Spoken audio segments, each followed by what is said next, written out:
My name is Asher Belmont, and I'm about to tell you how I discovered my wife was planning to destroy my life, and how I beat her at her own game. It started on a Tuesday morning in March when I found Monica standing in our kitchen, phone pressed to her ear, laughing in that throaty way she reserved for people she actually liked. Since I hadn't heard that laugh directed at me in months, I knew she wasn't talking to me. Before we dive deeper into this story, I have one small request. Please subscribe, drop a like, comment, and hit that hype button to boost this channel so more people can discover these incredible Reddit stories. Oh, Nina, you're terrible, Monica giggled, stirring her organic fair trade coffee with the silver spoon her mother had given us for our wedding. But yes, the country house is perfect for new beginnings. I paused in the doorway, briefcase in hand, watching my wife of 18 years. At 37, Monica Fairchild, she'd kept her maiden name for artistic reasons, still turned heads. Auburn hair that caught the morning light, green eyes that could convince you to buy swampland in Florida, and a smile that had once made me forget I was a practical architect who measured twice and cut once. Friday can't come fast enough, she continued, not noticing me. I just need to get through this week with Asher. God, he's been so clingy lately. Clingy, that was rich. I'd been working 60-hour weeks on the Morrison project, barely seeing my own shadow, let alone being clingy. But I stood there, invisible in my own kitchen, listening to my wife plan her weekend escape. The art retreat thing is perfect cover, Monica said. He's so clueless about the creative process. I could tell him I was channeling Van Gogh's ghost, and he'd probably ask if I needed extra canvases. Nina's cackle came through the phone loud enough for me to hear. Monica, you're wicked, but what about the kids? Sophie's at debate practice until 6, and Riley's got that robotics thing. Asher can handle them. It's about time he did some actual parenting instead of hiding behind his blueprints. I cleared my throat. Monica spun around, eyes wide for just a moment before sliding into her practiced smile. Oh, hi, honey. I didn't hear you come down. She covered the phone's mouthpiece. Nina and I were just discussing my weekend plans. So I heard, I said, setting my briefcase on the marble counter. Another art retreat? You know how important my creative time is, Ash. The gallery show is coming up, and I need to finish the new collection. The gallery show. Right. Monica had been working on this mysterious collection for months, disappearing every weekend to her studio at the country house her parents had bought her. A glass modernist box on Lake Geneva that looked like something I might have designed if I'd been drunk and listening to too much jazz. Of course, I said. Wouldn't want to interrupt the artistic process. She gave me that look, the one that said I was being deliberately obtuse. I have to go, Nina. Asher's giving me that face. After she hung up, Monica turned back to me. Was there something you needed? Just wondering if you'd be back Sunday night. Sophie has that college interview Monday, and I'll be back when I'm back, Asher. Art doesn't follow a schedule. But affairs do, I thought, watching her pour her coffee into a travel mug. They follow very specific schedules with very specific people in very specific places. I'd been suspicious for weeks. The changed passwords on her phone and laptop, the new lingerie that never made appearances in our bedroom. The way she'd started working out again, suddenly concerned about her figure after years of claiming she was comfortable with her body. Most telling of all were the credit card statements. Monica had always been careless with money, but lately her spending had taken on a different pattern. Hotel charges in Lake Geneva when she claimed to be staying at the country house. Expensive dinners for two at restaurants I'd never been to. A bill from Victoria's Secret that could have funded a small architectural project. When I'd asked about the hotel charges, she'd laughed it off. The house gets so cold at night. Sometimes I just need proper heating and room service. Room service. Right. I should get going, I said, picking up my briefcase. The Morrison project won't design itself. Monica was already checking her phone, scrolling through messages with the focused attention she used to give my stories about work. Will you be late tonight? Probably. Big presentation tomorrow. Good, she said, then caught herself. I mean, good luck with the presentation. I'll probably turn in early. I kissed her cheek, tasting expensive face cream and lies. See you tonight. But as I drove to my office in downtown Chicago, I couldn't shake the feeling that Monica's weekend retreats had less to do with art and more to do with someone else's anatomy. The question wasn't whether she was cheating. I was 90% certain she was. The question was what I was going to do about it. My phone buzzed as I pulled into the parking garage. A text from my best friend, Greg Kessler. Coffee later? Need to talk to you about something. Greg was a lawyer, the kind who noticed details other people missed. If he needed to talk, it probably wasn't about the Cubs' chances this season. I texted back, sure, usual place, 3 p.m.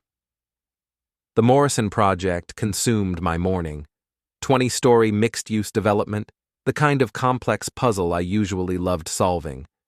But today I kept thinking about Monica's laugh, the way she'd said, Friday can't come fast enough, and the credit card bill for that hotel in Lake Geneva. By lunch, I'd made a decision. If Monica wanted to play games, I'd play along. But she'd forgotten something important about architects. We're very good at seeing the big picture, and we always read the fine print. At 3 o'clock, I met Greg at Brewster's, a coffee shop near my office that served the kind of strong coffee that could wake anyone, and minded its own business about what customers discussed. Greg was already there, stirring sugar into his cup, with the methodical precision that made him a good lawyer. At 42, he still looked like the college football player he'd been, just with more gray in his hair and deeper lines around his eyes. You look like hell, he said by way of greeting. Thanks. You said you needed to talk? Greg glanced around the coffee shop, then leaned forward. It's about Monica. My stomach dropped. What about her? I saw her last weekend, in Lake Geneva, at that little French place on Main Street. She wasn't alone. I'd been expecting this, but hearing it still felt like taking a sledgehammer to the chest. Who was she with? Guy I didn't recognize. Tall, dark hair, expensive suit. They were close. How close? Close enough that I'm pretty sure they weren't discussing art theory. I stared into my coffee cup, watching the cream swirl in patterns that reminded me of the blueprints scattered across my desk. Did they see you? No. I was with a client sitting in the back. But Ash... Greg hesitated. There's more. More? I did some digging, called a friend who works at the hotel where you said Monica's been staying. She's been registered there multiple weekends, but always under a different name, Fairchild Lane. Lane? That's the other guy's last name, Zachary Lane. He's some kind of art consultant, works with galleries in Chicago and Milwaukee. And Ash? He's been staying in the same room. The coffee shop suddenly felt too small, too warm. I loosened my tie, trying to process what Greg was telling me. Monica wasn't just having an affair. She was playing house with someone else, using a fake married name like some kind of romantic comedy. How long have you known? I asked. I saw them 2 weeks ago. Took me this long to work up the nerve to tell you, and to do some research. I'm sorry, man. Don't be sorry. Be helpful. What else do you know about this Zachary Lane? Greg pulled out his phone, scrolling through notes. 42 years old, divorced, lives in a condo in River North. His business is, let's call it flexible. Art consulting, estate sales, private collections. The kind of work that's hard to verify and easy to exaggerate. Sounds like Monica's type. There's something else. I had my investigator friend run a background check. Lane's had some financial troubles, lost a lot of money in bad investments a few years back. He's not exactly the wealthy art world insider he pretends to be. I laughed, but there was no humor in it. So my wife is having an affair with a broke con man who's probably after her money. Or yours. That stopped me cold. What do you mean? Think about it, Ash. Monica doesn't have much money of her own. Her art doesn't sell. Her parents give her an allowance, and that country house is still in their name. But you've got the business, the house, the investments. If something happened to your marriage, she'd get half of everything. In Illinois, probably more than half, especially if she could prove you were an unfit husband or father. I stared at Greg, pieces of a puzzle clicking into place. Monica's sudden interest in my work schedule, her questions about my clients, my finances, my relationship with the kids, her newfound concern about my drinking, which consisted of a beer with dinner and maybe a scotch on weekends. You think she's planning something? I think you need to be very careful and very smart. I finished my coffee, mind already racing. Monica thought she was playing chess while I was playing checkers. But she'd made one crucial mistake. She'd underestimated the man she married. Greg, I need a favor. Name it. I need to know everything about Zachary Lane. His finances, his history, his connections, everything. And then what? I smiled for the first time all day. Then I'm going to give my wife exactly what she deserves. That evening, I came home to find Monica in her art studio, the converted garage where she kept her easels, paints, and, apparently, her secrets. She was humming while cleaning brushes, looking more relaxed than I'd seen her in months. Good day at the retreat planning? I asked, leaning against the doorframe. She looked up, startled. Oh, you're home early. 5:30 isn't early, Mon. It's when normal people get home from work. Right. Sorry, I lost track of time. She gestured at the canvases around the room. I'm trying to finish these pieces before the weekend. I walked into the studio, looking at her latest work. Abstract pieces, all sharp angles and bold colors. Angry art, I'd always called it, though never to her face. These are new, I said, stopping in front of a canvas that looked like a red and black explosion. I'm exploring themes of liberation and transformation. Liberation from what? Monica's brush stilled. From constraints, from expectations, from routine. From marriage, I thought, but didn't say. Instead, I moved to her supply cabinet, pretending to examine her paints while actually looking for anything unusual. That's when I saw it. Tucked behind a box of brushes, almost hidden, a small black phone I'd never seen before. Monica, whose phone is this?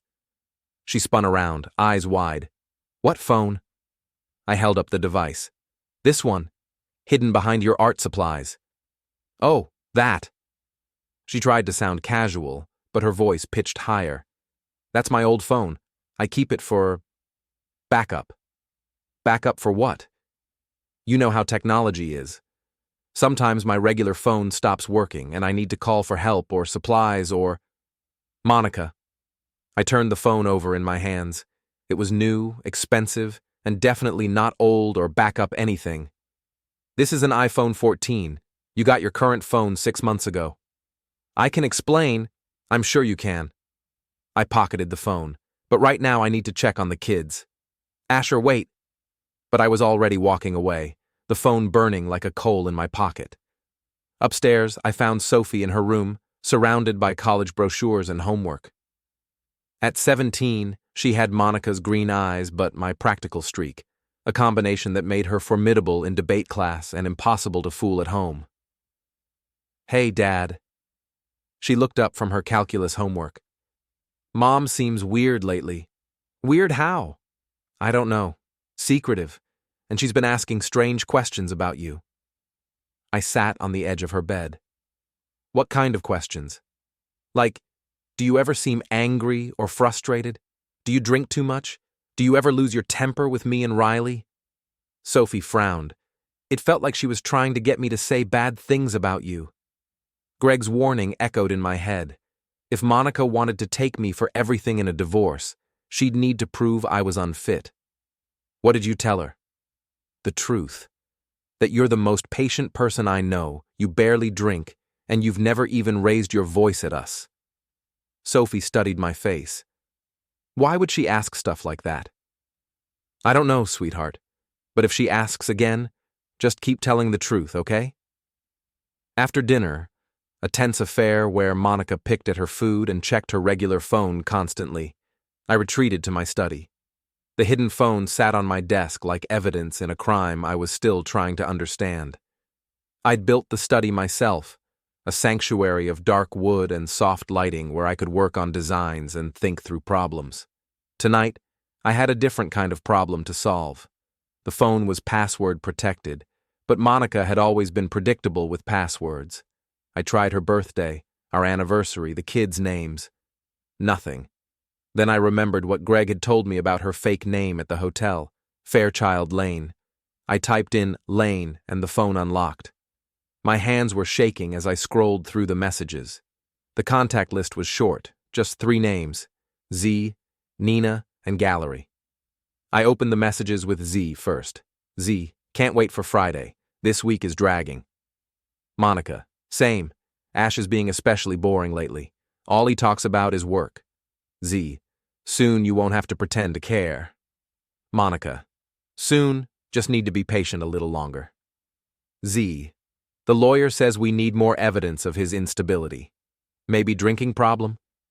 Monica, working on it. Ask the kids some leading questions today. Z, good girl. Once we have what we need, you can file and take him for everything. Monica, half his business, the house, alimony, child support, should be enough to start over properly. Z, more than enough. We'll be set for life. I had to stop reading. My hands were shaking so hard I nearly dropped the phone. Monica wasn't just cheating. She was planning to destroy me, take my children, steal my life's work, and frame me as an unfit father to do it. But she'd made one crucial mistake. She'd underestimated the man she was trying to destroy. I scrolled through more messages, taking screenshots with my own phone. There were discussions about gathering evidence, plans for documenting incidents, and strategies for making him look unstable. One exchange made me freeze. Monica, he actually thinks I'm at art retreats. So clueless. Zed, what's he going to do when he finds out? Cry into his blueprints? Monica, probably. He's not exactly the confrontational type. Zed, good thing, makes this easier. Monica, sometimes I feel a little bad. We had some good years. Zed, don't go soft now. You deserve better than a boring architect who thinks dinner at Applebee's is romantic. Monica, you're right.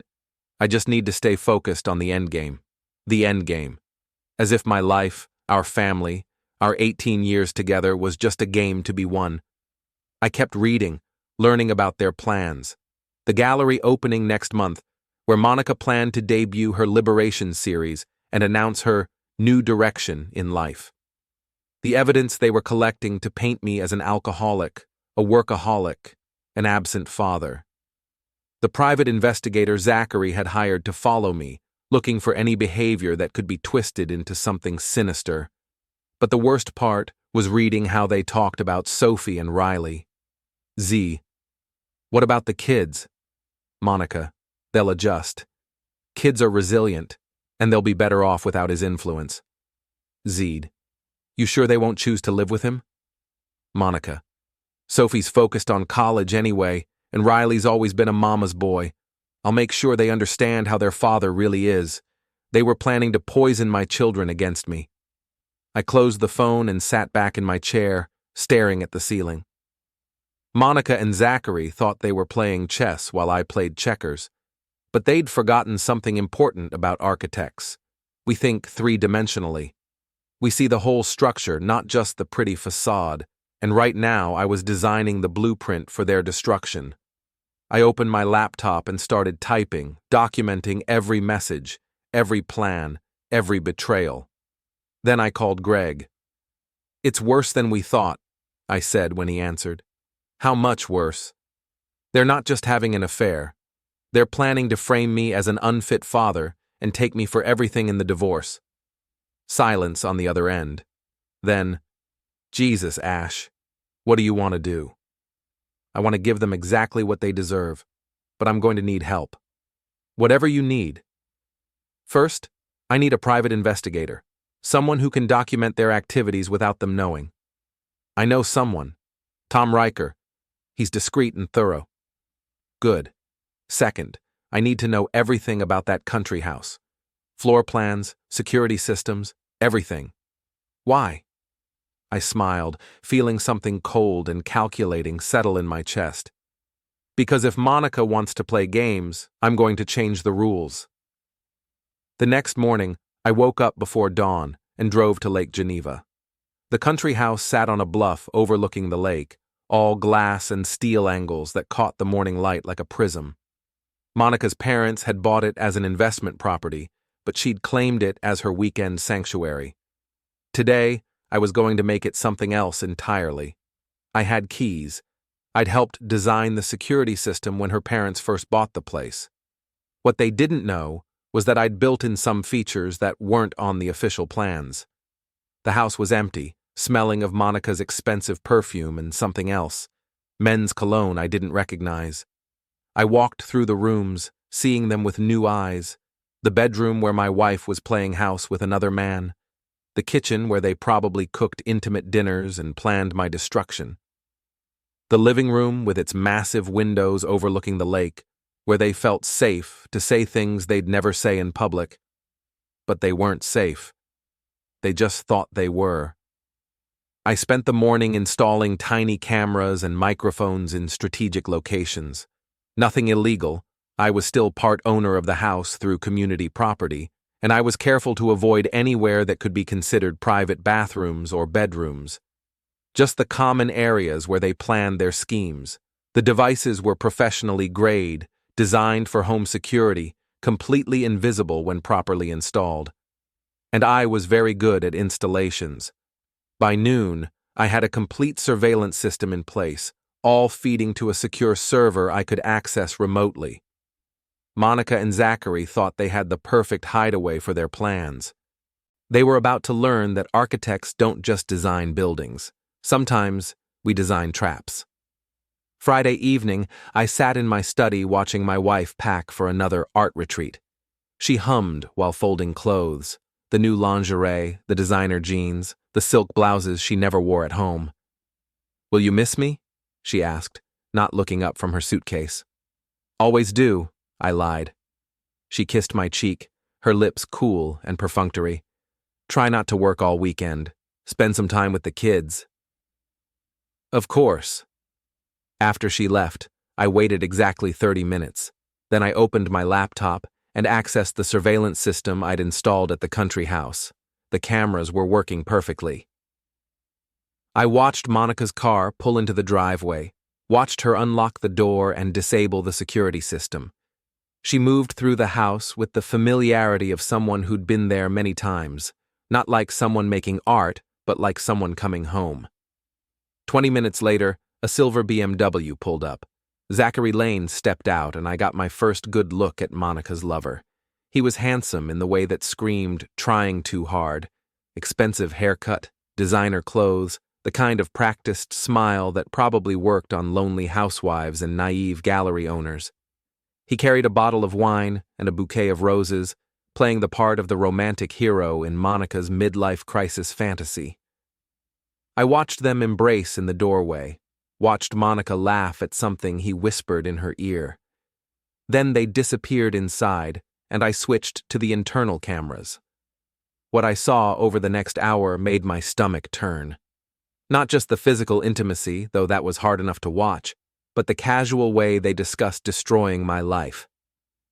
"Did you get more evidence this week?" Zachary asked, pouring wine while Monica arranged his roses in a vase. "Some. I got Sophie to admit that Asher works late most nights. I'm spinning it as abandonment and neglect." "What about the drinking angle?" "Harder to prove. He really doesn't drink much." Monica sipped her wine, thinking, "But I could start buying more alcohol, leaving bottles around, make it look like he's hiding a problem." "Smart. My PI says he's been acting suspicious lately, staying late at work, making phone calls he doesn't want overheard." I almost laughed. Of course I was acting suspicious. I was investigating my wife's affair and planning my counterattack. Maybe he knows something, Monica said, a flicker of worry crossing her face. What could he know? You've been careful. I suppose he's just not usually so observant. Don't worry about it. Even if he suspects something, what's he going to do? Asher's not exactly the confrontational type. They kept talking, laying out their plans in detail. The timeline for Monica's divorce filing, the custody battle they were planning, the financial settlement they expected to extract. They discussed it like a business transaction, cold and calculated. But the worst part came later, when they were sitting on the couch, Monica's head on Zachary's shoulder. Sometimes I wonder what would have happened if I'd never married him, she said. You'd have been happier sooner. He wasn't always boring. When we first met, he had ambition, dreams. But then he got comfortable, settled into routines. It's like he stopped trying. You deserve someone who appreciates you. I do, don't I? Monica turned to look at Zachary. Someone who understands that life is about more than mortgage payments and parent-teacher conferences. Someone who sees your potential. Exactly. Asher never understood my art, my need for beauty and passion. He thinks I'm just playing around, waiting for me to give up and become a proper suburban housewife. I closed the laptop, unable to watch anymore. Monica was rewriting our entire history, turning 18 years of marriage into a prison sentence she'd heroically escaped. But she'd forgotten something important. I remembered the truth. I remembered the woman who'd cried when I proposed, who'd said I was the only man who'd ever really seen her. I remembered the nights we'd stayed up planning our future, the dreams we'd shared, the promises we'd made.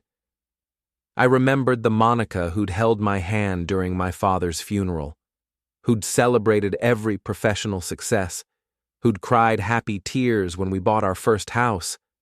That woman was gone, replaced by someone who saw our life together as a mistake to be corrected, and me as an obstacle to be removed. Fine. If Monica wanted to play games, I'd show her what happened when you underestimated an architect. Saturday morning, I called Tom Riker, the private investigator Greg had recommended. We met at a diner in Waukegan, far enough from home that we wouldn't be spotted by anyone we knew. Tom was exactly what you'd expect from a former Chicago cop turned PI. Weathered face, suspicious eyes, and the kind of quiet competence that came from years of dealing with people's worst impulses. Your friend Greg filled me in on the basics, he said, sliding into the booth across from me. Wife's cheating, planning to take you to the cleaners in divorce court. It's more than that. They're planning to frame me as an unfit father. I showed him the screenshots from Monica's secret phone. Tom's expression grew darker as he read. This is premeditated fraud, he said finally. They're planning to commit perjury, file false claims, manipulate evidence. If we can prove it, they could face serious legal consequences. I don't want them in jail. I want them destroyed. Tom looked at me carefully. What do you mean by destroyed? I mean, I want their reputations ruined, their relationship exposed, their plans backfired so spectacularly that they become cautionary tales. That's more creative than most revenge plots I've seen. I'm an architect. I think creatively. We spent the next hour planning. Tom would document Zachary's activities, his financial situation, his history of targeting wealthy women. I would continue monitoring their conversations and gathering evidence of their scheme. But the real key to my plan was something neither Monica nor Zachary had considered. I knew them better than they knew themselves. Monica was vain, insecure, and desperate for validation from the art world that had never taken her seriously. Zachary was a con man, but a lazy one, used to easy marks and quick scores. They thought they were playing a long game, but they were actually walking into a trap I'd been designing since the moment I found that hidden phone. Sunday evening, Monica came home glowing with what she probably thought was artistic inspiration, but what I now recognized as post-affair smugness. "How was the retreat?" I asked, looking up from the architectural plans I was reviewing at the kitchen table. "Productive, very productive." She poured herself a glass of wine, humming that same tune she'd been humming all week. "I think I'm finally ready for the gallery opening." "That's great, honey. I'm looking forward to seeing your new work." She paused, wine glass halfway to her lips. "You're planning to come?" "Of course. Why wouldn't I? I just thought, you're usually so busy with work. I wouldn't miss my wife's big night for anything." Something flickered in her eyes. Guilt, maybe, or calculation. "That's sweet of you. I'm a supportive husband." "Yes," she said softly. "You are." For a moment I saw a flash of the old Monica, the one who'd loved me before she'd convinced herself I was holding her back. But then her phone buzzed, her regular phone, and the moment passed. "I should check this," she said, stepping into the hallway. I could hear her voice, low and urgent, but couldn't make out the words. When she came back, she looked troubled. "Everything okay?" I asked. "Fine, just gallery business." But I knew it wasn't fine, because Tom Riker had just sent me a text. "Package delivered. Check your email." The package was a comprehensive report on Zachary Lane, and it was even better than I'd hoped. Not only was he broke, but he had a history of targeting women going through difficult transitions, divorces, losses in the family, midlife crises. Monica wasn't his first mark, and if I didn't stop him, she wouldn't be his last. But the most interesting detail was his connection to Monica's gallery. The owner, Elliot Marsh, was Zachary's ex-brother-in-law, and their relationship had ended badly over money Zachary owed. Monica didn't know she was sleeping with the enemy of her own career. That night, I lay in bed next to my wife, listening to her breathe and planning her downfall. She thought she was so clever, so careful, so far ahead of her boring architect husband. She was about to learn that the most dangerous opponent is the one who lets you think you're winning. The gallery opening was scheduled for the first Friday in May, exactly 3 weeks away. According to the conversations I'd been monitoring, that was when Monica planned to make her move, publicly debut her Liberation series, announce her new direction in life, and then file for divorce the following Monday. She'd already consulted with a lawyer, a shark named Patricia Voss, who specialized in high-asset divorces and had a reputation for destroying husbands in court. The plan was simple. Hit me with divorce papers while I was still reeling from the public humiliation of her very public affair announcement. But Monica had made a crucial error in her calculations. She'd assumed I would react like the man she thought I was, passive, predictable, devastated by betrayal. She was about to learn that still waters run deep, and patient men can be the most dangerous of all. My first move was subtle. During one of Monica's art supply shopping trips, which I now knew were actually lunch dates with Zachary, I visited Elliot Marsh at the gallery. Elliot was a thin, nervous man in his 50s who'd inherited the gallery from his father and spent most of his time trying not to lose money. He knew Monica's work didn't sell, but he'd been pressured into giving her a show by some combination of pity and her parents' financial contributions to the gallery. "Asher," he said, looking surprised when I walked into the gallery. "I wasn't expecting you. Is Monica with you?" "No, she's running errands.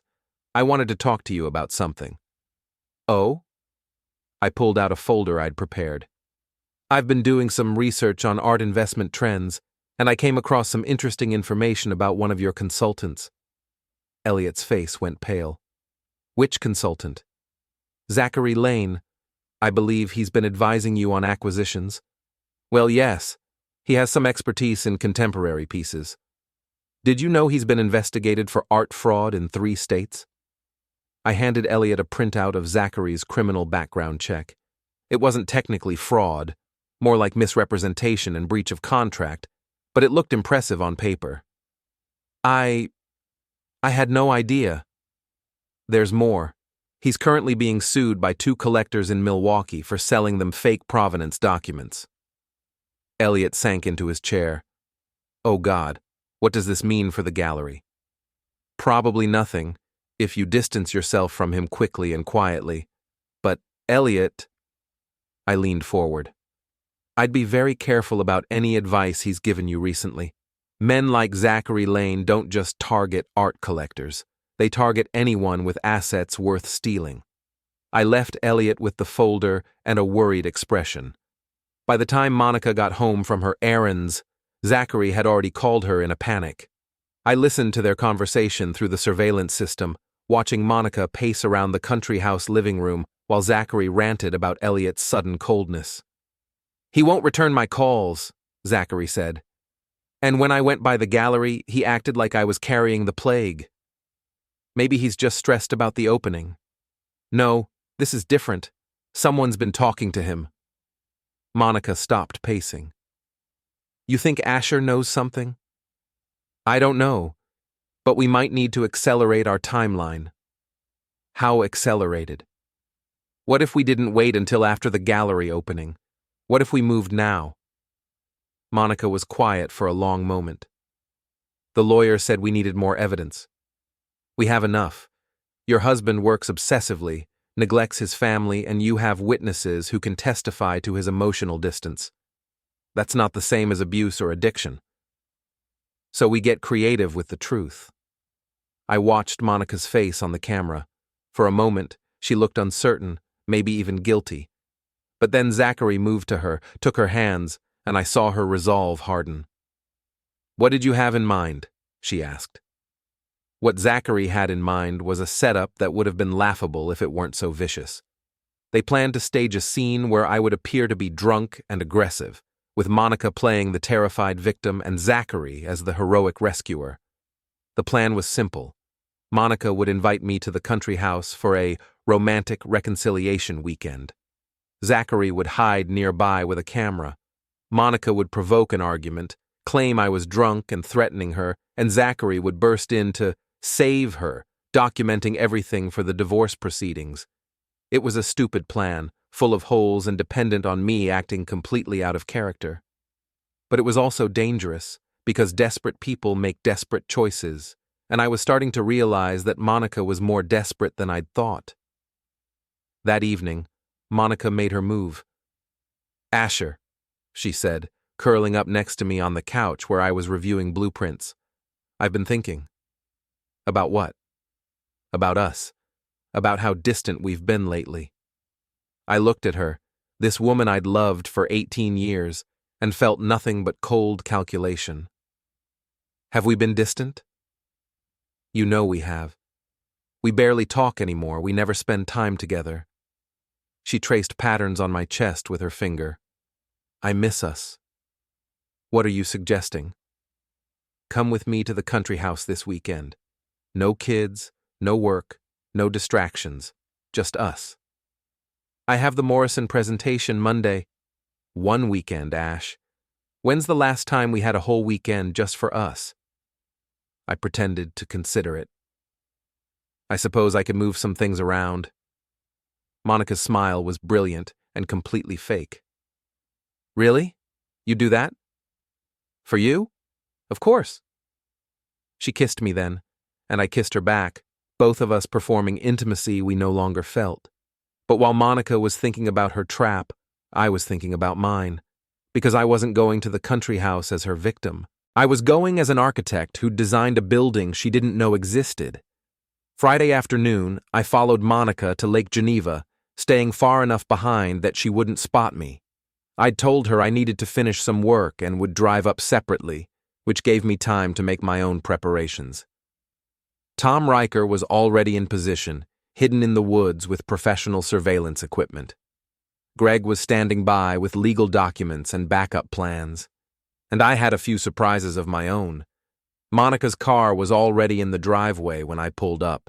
Through the windows, I could see her moving around inside, probably making final preparations for their ambush. I grabbed my overnight bag and walked to the front door like a husband looking forward to a romantic weekend with his wife. Honey, I'm home, I called out, my voice echoing through the glass and steel structure. Monica appeared at the top of the stairs, wearing a silk robe and a smile that didn't reach her eyes. You made good time. Light traffic. I set my bag down and looked around. Where should we start this reconciliation? I thought we could have some wine, talk about things. Sounds perfect. I followed her to the kitchen, where she'd already opened a bottle of expensive red wine. She poured 2 glasses, handing me one with hands that trembled slightly. To new beginnings, she said, raising her glass. To getting what we deserve, I replied. We drank, and I watched Monica's face as she waited for the alcohol to take effect. What she didn't know was that I'd switched the glasses while she was upstairs, and the wine she'd drugged was now in her system instead of mine.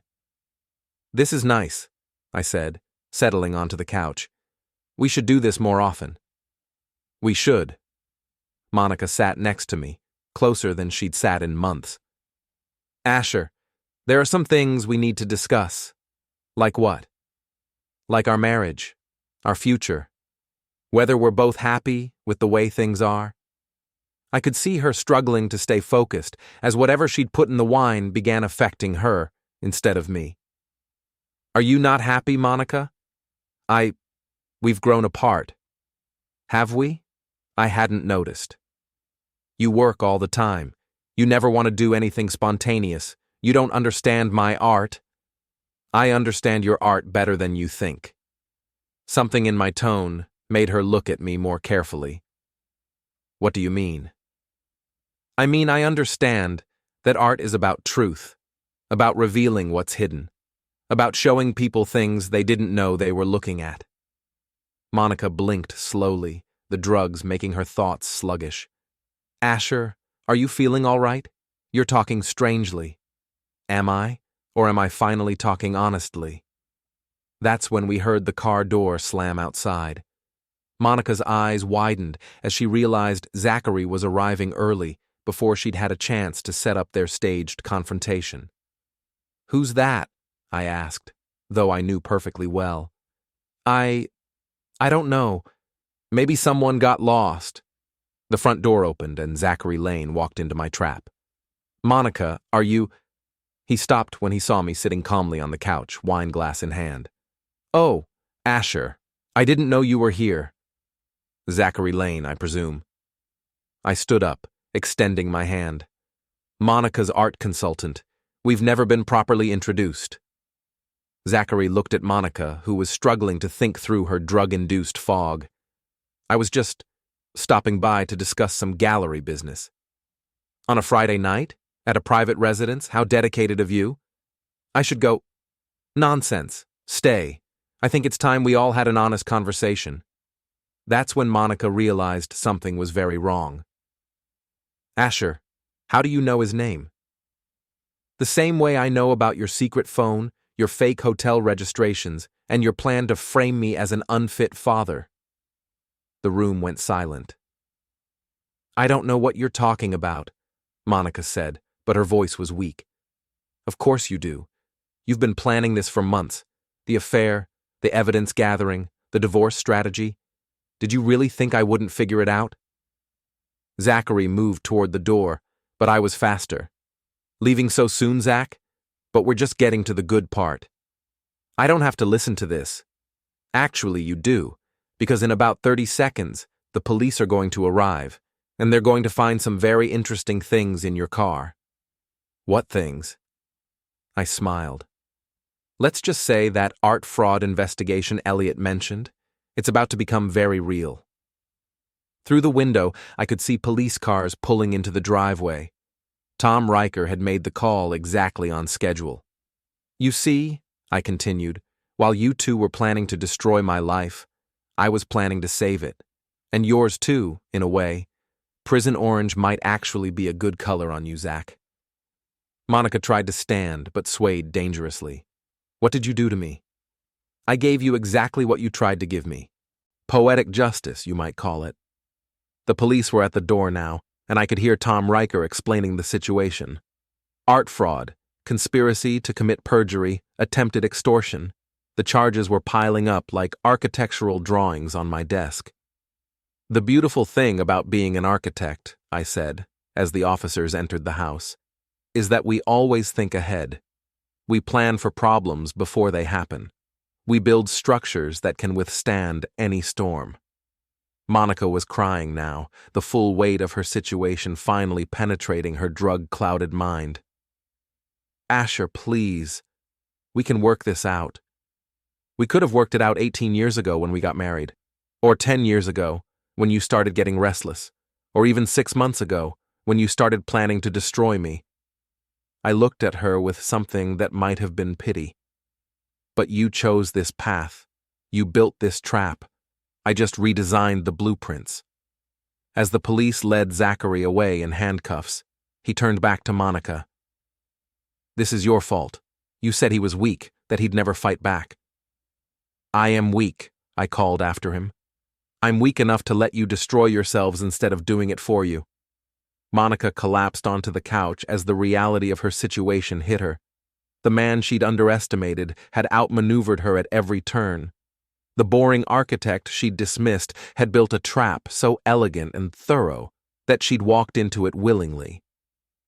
"What happens now?" she whispered.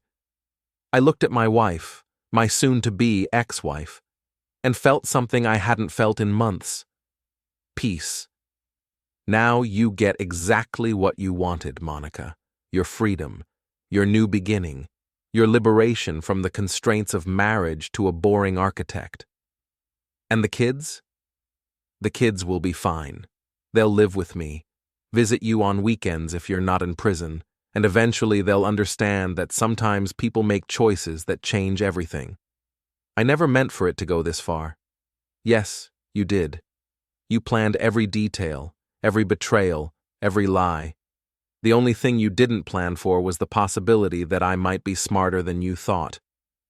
As the police finished their work and the paramedics checked Monica's condition, I walked out onto the deck overlooking Lake Geneva. The water was calm, reflecting the stars like a mirror. Greg appeared beside me. "How do you feel?"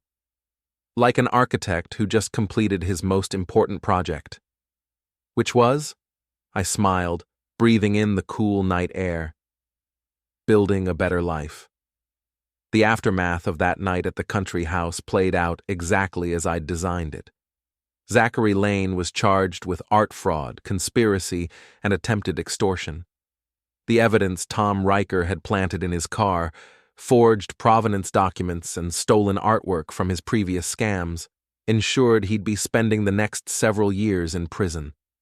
His desperate attempt to implicate Monica in his art fraud schemes fell apart when my surveillance recordings proved she'd been a victim of his con, not a participant. Monica faced her own legal troubles, but they were civil rather than criminal. The divorce proceedings were swift and decisive. Her plan to portray me as an unfit father backfired spectacularly when her own recorded words revealed her scheme. Instead of taking me for half my assets, she lost everything. The house, custody of the kids, even her parents' support when they learned what she'd tried to do. But the most satisfying part wasn't the legal victory. It was watching Monica's carefully constructed new life crumble like a building with faulty foundations. The gallery opening never happened. Elliot Marsh, terrified of being associated with Zachary's crimes, canceled Monica's show and banned her from the gallery. Her Liberation series, those angry red and black canvases, ended up in storage, unseen and unsold. Her art world friends, those gossipy women who'd encouraged her affair and divorce plans, disappeared faster than morning dew. Nina stopped returning her calls. Her other supporters found sudden reasons to be busy whenever Monica reached out. Even her parents, those enablers who'd funded her lifestyle and encouraged her sense of entitlement, finally cut her off. The country house was sold, the proceeds going toward legal fees and restitution for Zachary's victims.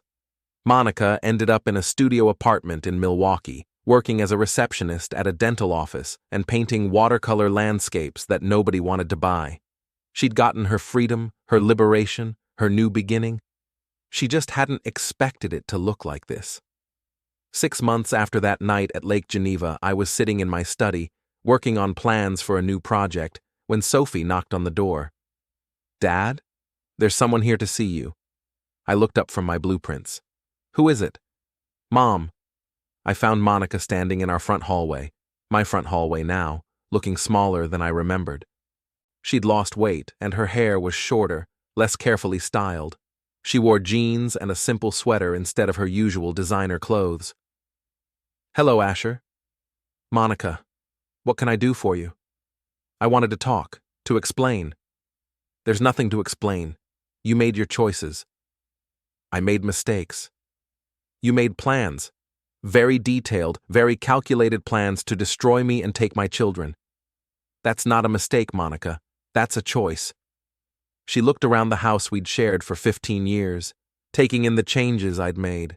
New furniture, different artwork, family photos that didn't include her. "The kids seem happy," she said quietly. "They are." Sophie got into Northwestern early admission. Riley made the robotics team finals. "You always were a good father." "I was always a good husband, too. You just forgot how to see it." Monica's eyes filled with tears. "I know. I know I threw away something precious. I know I hurt you and the kids and destroyed our family for something that was never real. Zachary was never real. The man I thought he wasn't real. The life I thought we'd have together wasn't real. The problems I thought we had." She wiped her eyes. "None of it was real." "What was real?" "This, us, our family. 18 years of marriage to a man who loved me even when I didn't deserve it." I looked at this woman I'd once loved more than life itself and felt something I hadn't expected: pity. "Monica, why are you here?" "I wanted to apologize. To you, to the kids. I wanted you to know that I understand what I lost. And I wanted to ask if there was any chance, any possibility that we could try again." I was quiet for a long moment, considering my answer. "Monica, do you remember what you said about me in those recordings? That I was boring, predictable, that I'd never amount to anything more than a suburban architect?" "I was wrong." "No, you were right. I am predictable. And predictably, I don't give second chances to people who try to destroy my life and steal my children. Asher, please. You wanted liberation, Monica. You wanted freedom from the constraints of marriage to a boring man who loved you. Congratulations. You got exactly what you asked for." She stood there for a moment longer, maybe hoping I'd change my mind, maybe just trying to memorize the house she'd thrown away. Then she nodded and walked toward the door. "For what it's worth," she said, turning back, "you were never boring. You were steady, reliable, trustworthy. I was too stupid to understand the difference." "Yes," I agreed. "You were." After she left, I returned to my study and my blueprints. I was designing a new house for a young couple, their first home together, full of dreams and possibilities. It reminded me of the house Monica and I had planned when we were young and still believed in forever. But that was a different life, a different man, a different woman who'd made different choices. Sophie appeared in the doorway. Was that hard? Seeing her? "No," I said, and realized it was true. "It was just sad." "Do you miss her?" "I miss who she used to be, but that woman's been gone for a long time." "Are you happy, Dad?" I looked at my daughter, this remarkable young woman who'd inherited the best of both her parents and none of our weaknesses. "Yes, sweetheart, I'm happy." And I was. Not the wild, passionate happiness Monica had chased with Zachary, but something deeper and more lasting. The satisfaction of a job well done, a family protected, a life rebuilt on solid foundations. That evening, I took Sophie and Riley out for dinner at our favorite restaurant, not Applebee's, despite what Monica had said, but a little Italian place that made the best lasagna in Chicago and didn't care if you talked about school projects and robotics competitions instead of art and liberation. "Dad," Riley said over dessert, "I'm glad you didn't let Mom come back." "Why's that?" Because you're better without her. We all are. Sophie nodded. She made everything complicated and dramatic. Now things are just peaceful. Peaceful is good, I said. Peaceful is underrated, Sophie agreed. Later that night, after the kids had gone to bed, I sat on my back deck with a beer and looked up at the stars. The same stars that had been shining the night Monica's world fell apart at the country house. The night I'd finally stopped being the man she thought I was and became the man I was meant to be. My phone buzzed with a text from Greg. Saw Monica's car at your place earlier. Everything okay? I typed back, everything's perfect. And it was. Not because I'd gotten revenge on my cheating wife and her con-man lover, though that had been satisfying. Not because I'd won the divorce and kept my kids and my assets, though that was important. It was perfect because I'd learned something valuable about myself. I was stronger than I'd thought, smarter than anyone had given me credit for, and capable of building something better from the ruins of what I'd lost. Monica had been wrong about many things, but she'd been right about one. I was an architect. I designed structures that could withstand any storm. I'd just never told her that included my own life.